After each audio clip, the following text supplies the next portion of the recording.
صل على سيدنا محمد وعلى آل سيدنا محمد. أعوذ بالله من الشيطان الرجيم. بسم الله الرحمن الرحيم. الحمد لله رب العالمين، والصلاة والسلام على سيد المرسلين وعلى آله وصحبه أجمعين. رب اشرح لي صدري ويسر لي أمري واحلل عقدة من لساني يفقه قولي. سبحانك لا علم لنا إلا ما علمتنا إنك أنت العليم الحكيم. ولا حول ولا قوة إلا بالله العلي العظيم. Kitab Minhajul Abidin, muka surat 3, baris yang ke-15 daripada atas.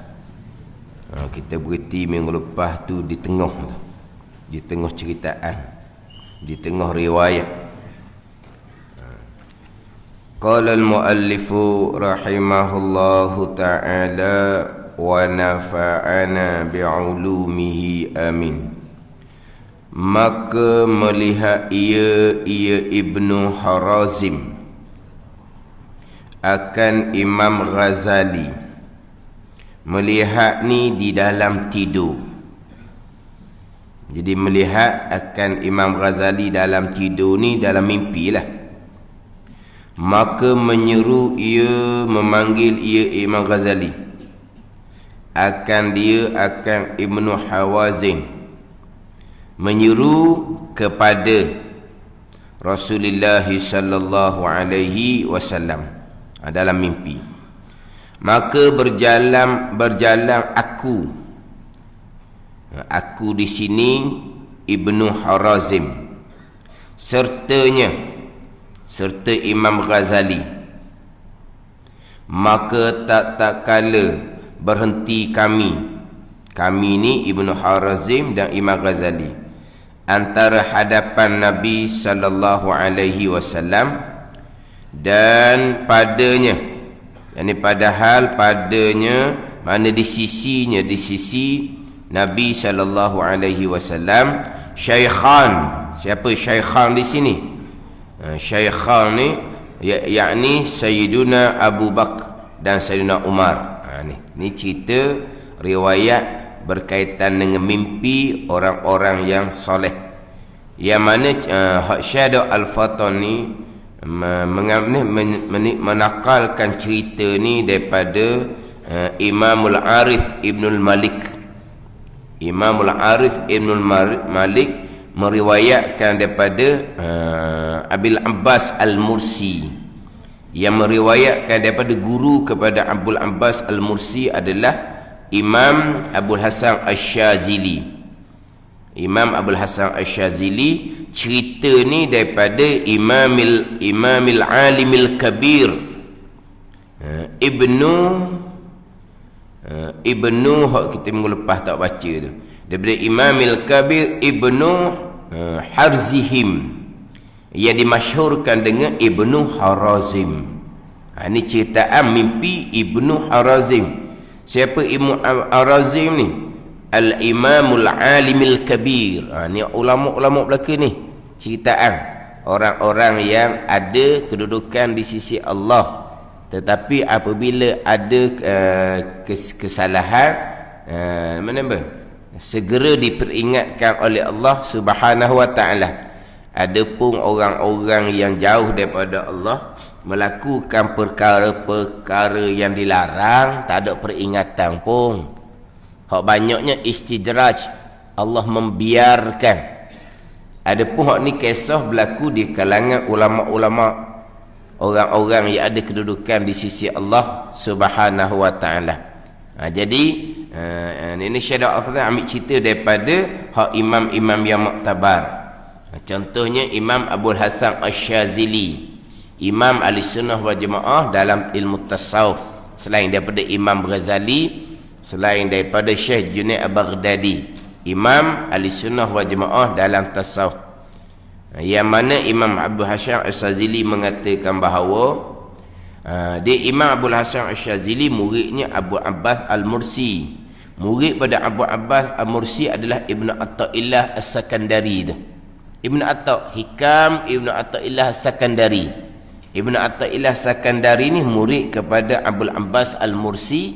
Abul Abbas Al-Mursi murid kepada Abul Hasan Asy-Syadzili. Jadi cerita ni daripada Abul Abbas ambil daripada Imam Abul Hasan Asy-Syadzili.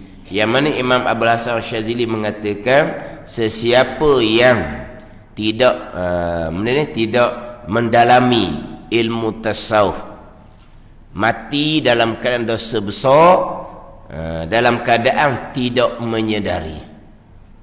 Mana contohnya? Bila tidak mendalami ilmu tasawuf, terkadang hati kita kekal dalam keadaan sifat riya, sifat ujub, sifat takabur, sifat hasad. Itu kabair, dosa-dosa besar belaka tu.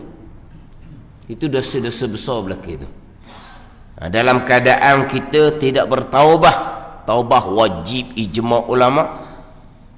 Taubah adalah sifat mahmudah. Tidak bertaubah, duduk keadaan dosa besar. Dosa besar lampau kekal.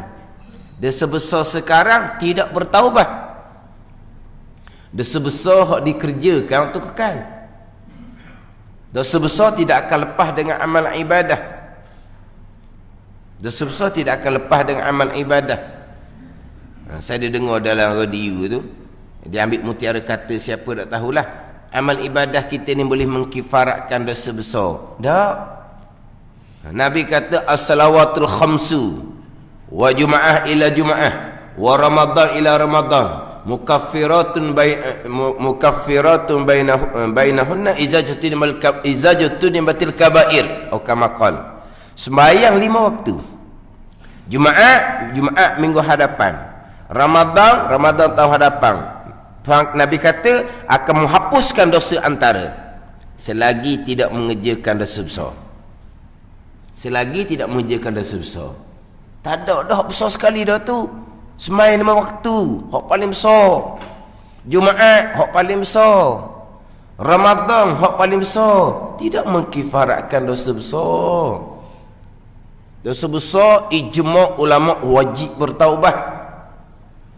Dosa kecil yang tidak berkait dengan anak Adam boleh dikifaratkan dengan amal-amal ibadah, termasuk amal ibadah sunat. Dosa-dosa kecil ada ni. Dosa besar, ijma' ulama wajib bertaubat, tidak akan diampuni dengan amal ibadah, termasuk sembahyang waktu, termasuk Jumaat, termasuk Ramadan. Tiba-tiba dengan amal-amal sunat kita ni mengkifaratkan dosa besar. Dia ambil mana pula pesen tu? Mengkifaratkan dosa-dosa kecil. Satu laginya yang tidak berkait dengan anak Adam. Berkait dengan anak Adam tak lepas juga, walaupun dengan semayang, walaupun dengan Jumaat, walaupun dengan Ramadan, kalau dosa dengan anak Adam. Ada ni. Jadi kalau tidak bertaubah, dosa besar kekal. Dosa besar sekarang tidak bertaubah tu. Kalau tidak belajar ilmu tasawuf. Bila tak belajar ilmu tasawuf, taubahnya apa? Istighfar.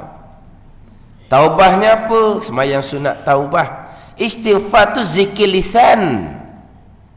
Sembahyang sunat taubah tu pekoh.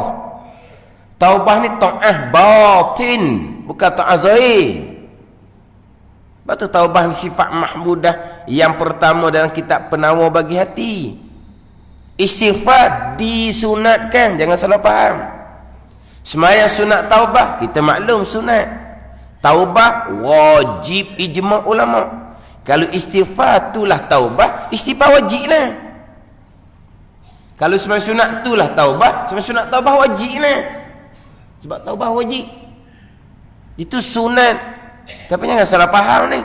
Kita memang disunatkan sentiasa istighfar, tapi itu bukan taubah, itu bukan rukun taubah. Jadi kalau tak mengaji ilmu tasawuf, taubah pun tak kena.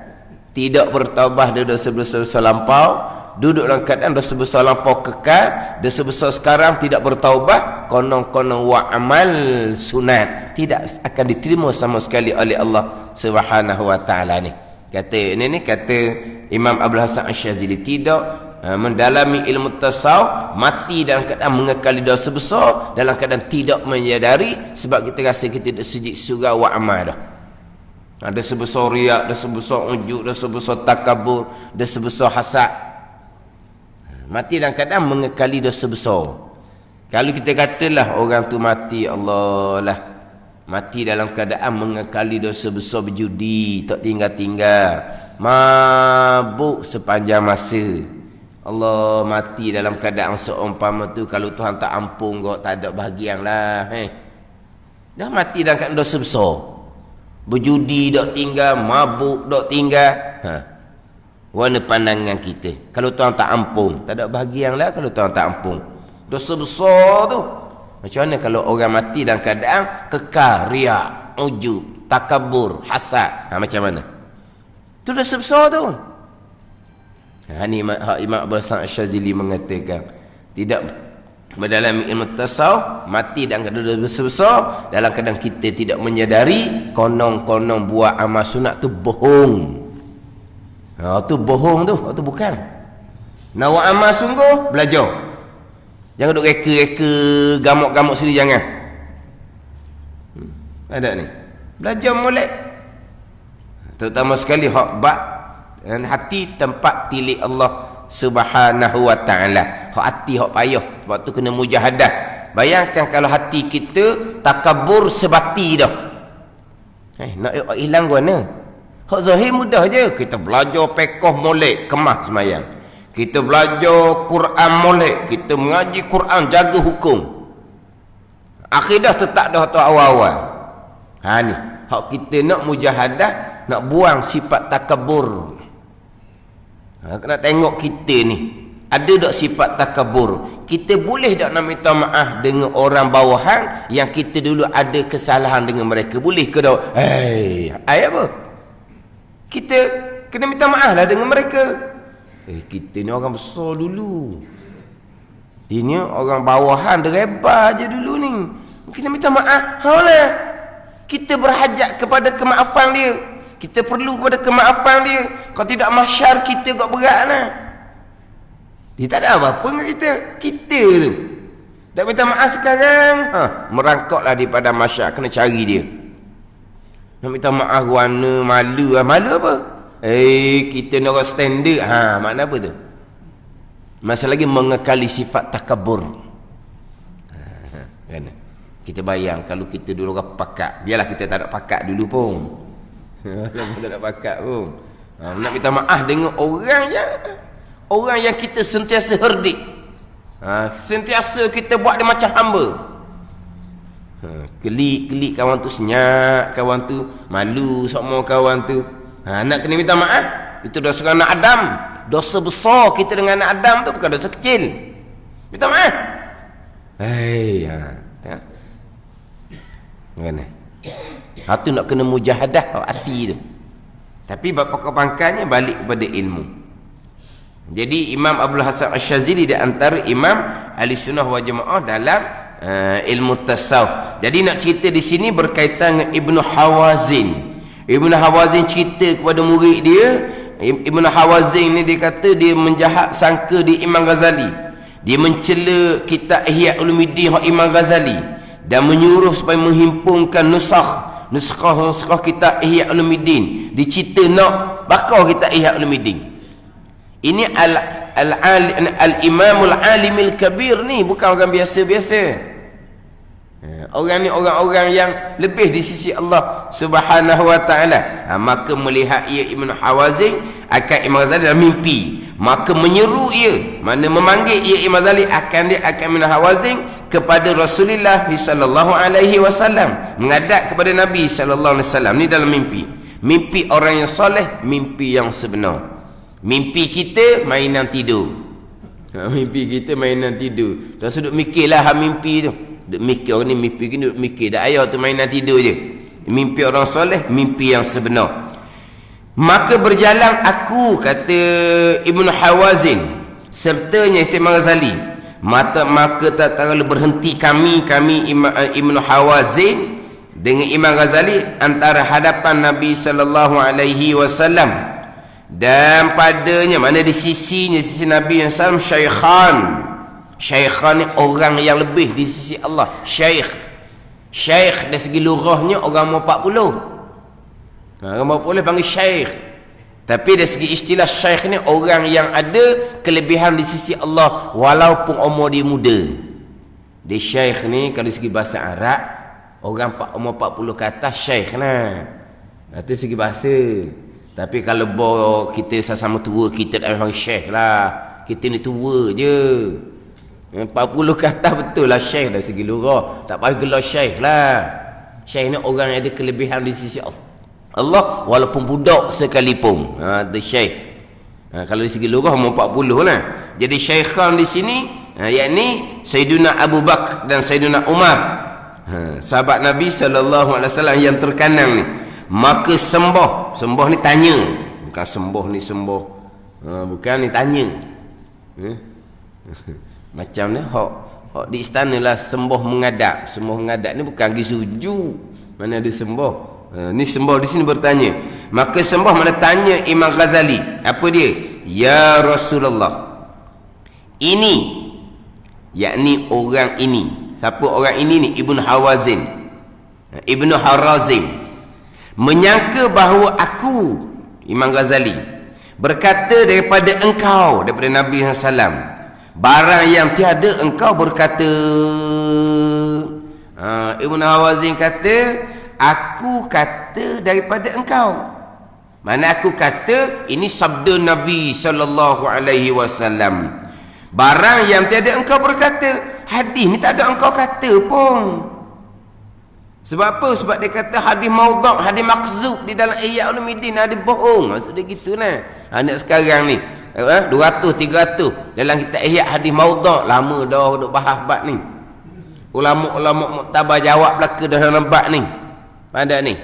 Jadi orang ni Ibnu Harazim menyangka bahawa aku ni Imam Ghazali berkata daripada engkau barang yang tidak engkau berkata. Ni Nabi kata ni, Nabi tak kata. Sabda Nabi sallallahu alaihi wasallam, tapi Nabi tak kata. Ni apa ni? Hadis maudhu', hadis maksud ni bohong ni. Orang ni kata kat aku seumpama tu. Berkata daripada engkau barang yang tiada engkau berkata. Maka jikalau adalah pekerjaan itu seperti barang yang ia sangka, maknanya sebenar-benarnya betul macam dia kata tu. Sebenar-benarnya betul macam barang yang ia Ibnu Harazim, ini orang ni sangka. Maka taubat aku kepada Allah Subhanahu wa taala.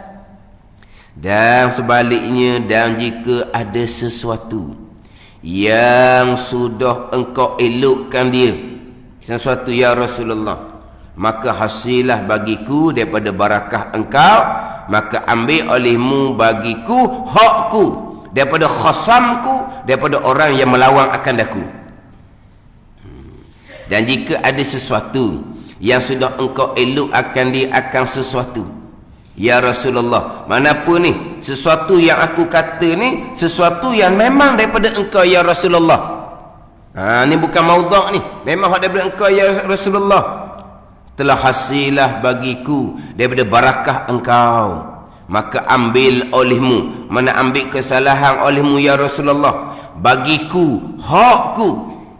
Ni hakku daripada khasamku, daripada orang yang melawan akan daku. Sebab apa? Dia kata aku ni dusta, padahal apa yang aku kata ni memang datang engkau ya Rasulullah. Maknanya Imam Ghazali minta supaya Nabi yang salah ambil kesalahan bagiku hak aku tu. Sebab apa? Dituduh macam-macam dah tu. Tuduh macam-macam tu. Mana apa? Ada hak dah tu. Hak dengan anak Adam dah tu. Jadi Ghazali minta supaya Nabi ambil kesalahan bagiku hakku daripada khasamku, daripada orang melawankan daku. Kemudian maka berdiri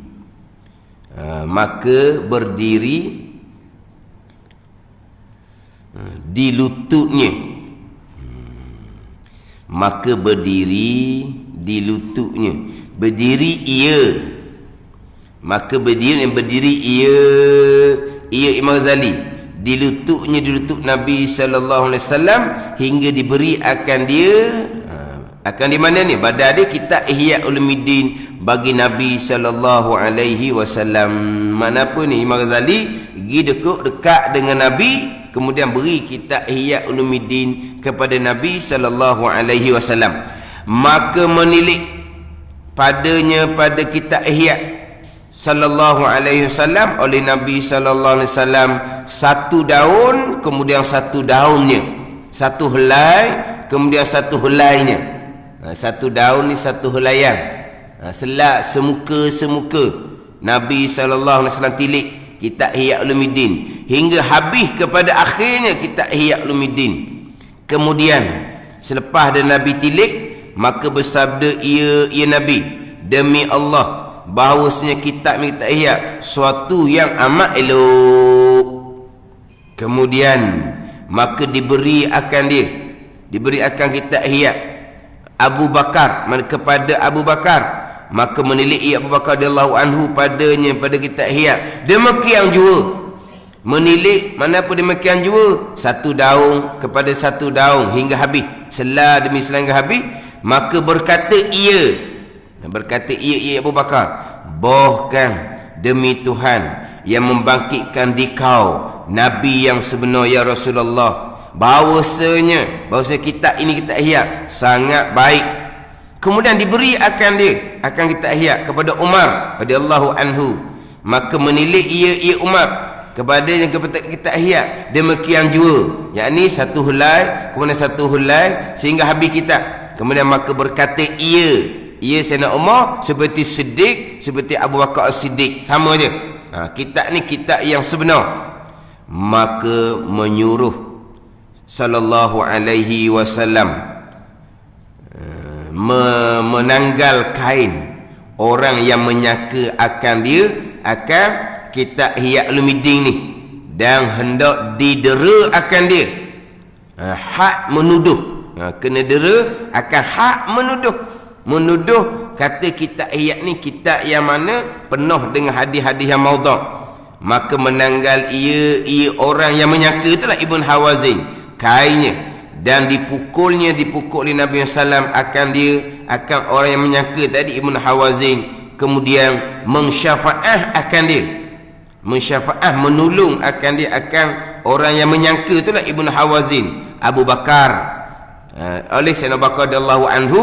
Maka kemudian daripada dipukulnya 5 kali dengan cemeti ni apa, pemukul tu lah, apa panggil apa tu, cemeti. Lepas pukul 5 kali, Sayyidina Abu Bakar radhiyallahu anhu mensyafaatkan, tolong dia. Lepas dia pukul 5 kali, maka sembah ia Sayyidina Abu Bakar radhiyallahu anhu, ya Rasulullah, sesungguhnya ia lelaki yang menyangka tadi tu, Ibn Hawazin tu, perbuat ini kerana ijtihad ia pada sunnah kamu, nam membesar akan dia akan sunnah kamu. Ibn Hawazin ni ijtihad seumpama tu, dia bukan niat jahat, dia nak ijtihad pada sunnah, nak besarkan sunnah Nabi, hadis-hadis Nabi. Kalau hak Nabi tak kata, tiba-tiba dia kata. Jadi Ibn Hawazin pun dia bertanggungjawab lah, kena kata benda tu bukan datang dari Nabi sallallahu alaihi wasallam. Mana Ibn Hawazin ni ijtihad dia dah, kata Abu Bakar radhiyallahu anhu, dah kerana nak membesarkan sunnah Nabi sallallahu alaihi wasallam, maka mengampung bagi Ibn Hawazin Abu Hamid Al-Ghazali rahimahullahu ta'ala pada ketika mensyafaat akan dia oleh Sayyidina Abu Bakar. Ini cerita hak dalam mimpi. Maka tatkala jaga ia daripada tidur Ibn Hawazin ni, memberitahu ia Ibn Hawazin akan taulangnya, akan kawannya, akan sahabahnya, yakni anak muridnya. Taulang ni anak murid, dengan barang yang berlaku baginya hak dalam mimpi tu. Dan duduk ia Ibn Hawazin 25 hari sakit ia daripada demikian pukul itu 25 hari, dan kena sakit daripada demikian pukul itu. Kemudian daripada 25 hari ni, maka melihat ia Ibn Harazim akan Nabi SAW di dalam tidurnya. Berjumpa pula dengan Nabi dalam mimpi. Mana Ibn Harazim ni bukan orang sebarang-sebarang. Mana dia kata kepada kita tu ijtihad dia. Kerana nak pelihara sunnah Nabi SAW. Hadis-hadis Nabi nak kena pelihara. Faham tak ni? Ni hak disyafaatkan oleh Sayyidina Abu Bakar radhiyallahu anhu. Lepas 25 hari bermimpi berjumpa dengan Nabi SAW pula. Itu nak cerita bahawa Ibn Harazim bukan orang sebarang di sisi Allah Subhanahu Wa Taala. Jadi orang hak ada kedudukan ni lah.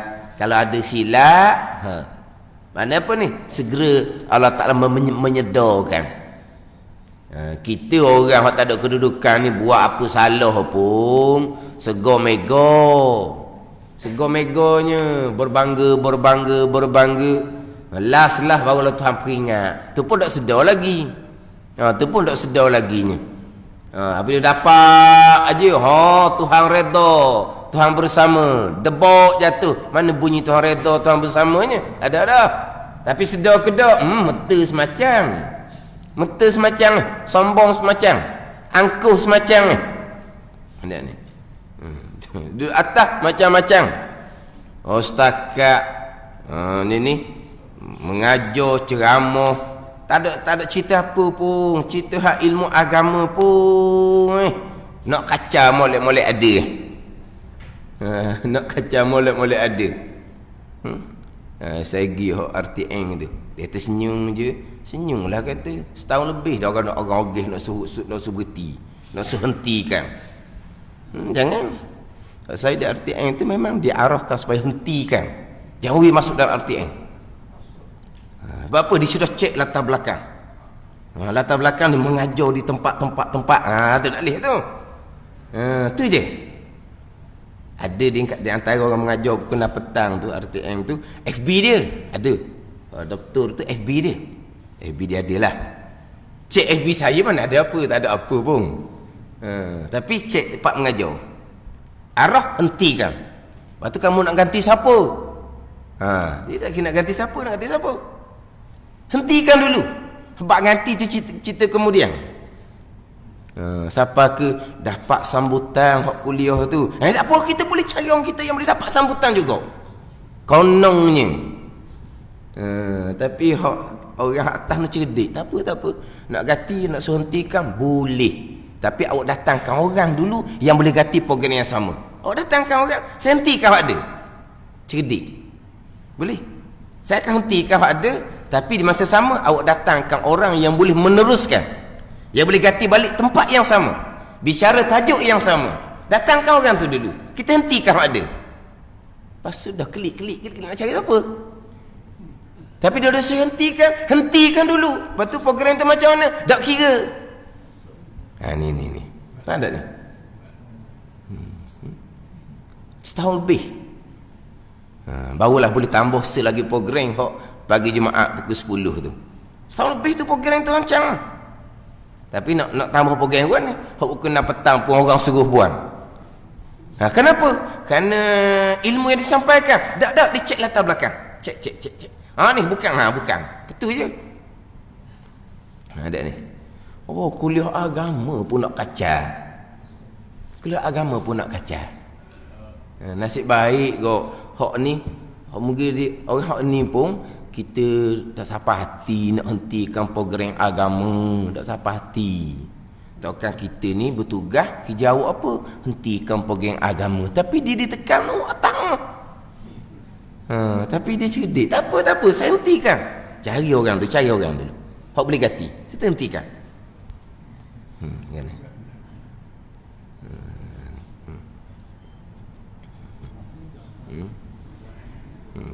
Dulu redha Allah. Sekarang tak tahu dah mana redha Allah. Jadi hak kisah-kisah orang yang ada kedudukan di sisi Allah ni, mana berlaku salah. Allah Ta'ala akan sedarkan ini dengan mimpi. Jadi mimpi pula berjumpa dengan Nabi SAW. Kata ni orang lebih Ibn Harazim ni selepas 25 hari dan keadaan sakit kena pukul tu, bermimpi berjumpa dengan Nabi SAW, meniup.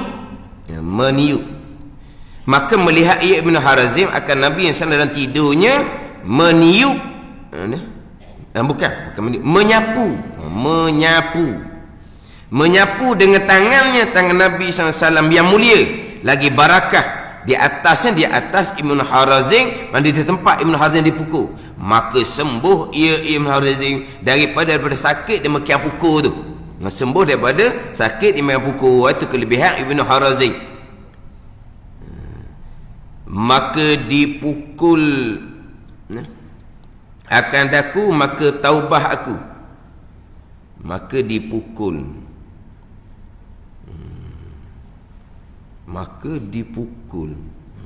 maka kemudian daripada dipukul akan daku, bukan maka dipukul akan daku tu, maka kemudian dipukul akan daku, maka taubah aku. Tak ada pukul dah ni, ni selesai dah ni. Ni berjumpa dengan Nabi, Nabi sapu tempat Nabi pukul tu, sembuh Ibn Harazim. Maka dipukul ni, maka kemudian daripada dipukul akan daku dalam mimpi yang pertama tu, maka taubah aku, taubah Ibn Harazim. Hatilah. Dan kata Abul Hasan Asy-Syazili, hak di antara yang meriwayatkan cerita ni, cerita mimpi ni, radhiyallahu anhu, sesungguhnya mati ia Ibn Harazim dan bekas cemeti, bekas pukulan tu lah nyata pada tubuhnya, tubuh Ibn Harazim. Sakit ada dah, bekas tu ada lah. Dan ini barang yang dicerita oleh Al-Arif Ibnul Malik, cerita bab riwayat mimpi ni, dalil kebesaran Imam Ghazali dan karamahnya, kemuliaan Imam Ghazali radhiyallahu anhu. Cerita berkaitan dengan kelebihan Imam Ghazali di sisi Allah Subhanahu wa ta'ala. Dan demikian lagi kata Sayyidi Ali Asy-Syazili radhiyallahu anhu, padahal menunjukkan keadaan puji segala akabir, segala ulama-ulama yang besar, segala akabir, segala ulama-ulama yang besar akan Imam Ghazali rahimahullahu ta'ala. Wallahu a'lam. Bismillahirrahmanirrahim. Alhamdulillahi rabbil alamin. Wassalatu wassalamu ala sayyidil mursalin wa ala alihi wa sahbihi ajma'in. Allahumma aftah alaina futuhal arifin. Allahumma allimna ilma akdamin wa fahimna famas sabikin warzuqna ruqat talibin. Allahumma zidna ilman wa alhiqna bis salihin. Wa sallallahu ala sayyidina Muhammadin wa ala alihi wa sahbihi wa sallam. Walhamdulillahi rabbil alamin.